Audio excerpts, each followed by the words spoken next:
മണ്ഡലത്തിൽ 9.5 വർഷത്തിനിടെ 1080 കോടി രൂപയുടെ വികസന പ്രവർത്തനങ്ങൾ നടപ്പാക്കിയതായി കെ സലിംകുമാർ പറഞ്ഞു.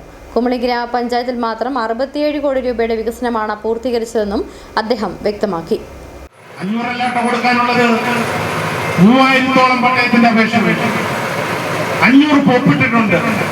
ബാക്കി വളർന്ന് തിട്ടപ്പെടുത്തി അർഹതപ്പെട്ടവർക്ക് കൊടുക്കാൻ തന്നെ തീരുമാനമെടുത്തിട്ടുണ്ട്. ഞാൻ സൂചിപ്പിച്ചത് കേരളത്തിലെ ഗവൺമെന്റ് ജനങ്ങൾക്ക്, കൃഷിക്കാർക്ക്, പാവപ്പെട്ടവർക്ക്, സാധാരണക്കാർക്ക് കൊടുത്ത വാക്ക് അതേപടി അച്ചിട്ടതുപോലെ 1-2 എന്നതുപോലെ നടപ്പിലാക്കുന്നു എന്ന് പറയുവാൻ വേണ്ടിയിട്ടാണ്.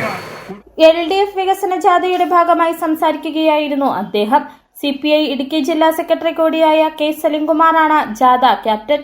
പീരുമേട് മണ്ഡലത്തിലെ വികസന നേട്ടങ്ങൾ ജനങ്ങളുമായി പങ്കുവയ്ക്കുന്നതിനായി മാർച്ച് 3-ന് അണക്കരിയിൽ നിന്നാണ് ജാഥയ്ക്ക് തുടക്കം കുറിച്ചത്.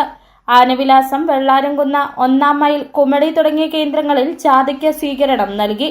ജാഥ വിവിധ കേന്ദ്രങ്ങളിൽ സ്വീകരണം ഏറ്റുവാങ്ങിയ ശേഷം റാമലിയിൽ ഇന്ന് സമാപിക്കും.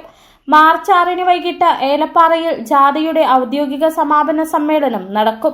സംസ്ഥാന സർക്കാരിന്റെ കഴിഞ്ഞ കാലഘട്ടത്തിലെ വികസന പ്രവർത്തനങ്ങളും ജില്ലയിലും മണ്ഡലത്തിലും നടപ്പാക്കിയ പദ്ധതികളും ജനങ്ങൾക്ക് മുന്നിൽ അവതരിപ്പിക്കുകയാണ് ജാഥയുടെ ലക്ഷ്യമെന്ന് നേതാക്കൾ വ്യക്തമാക്കി.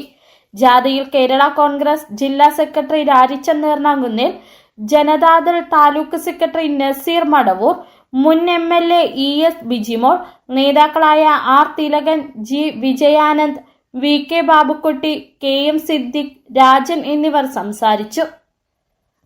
City vision, Kumily.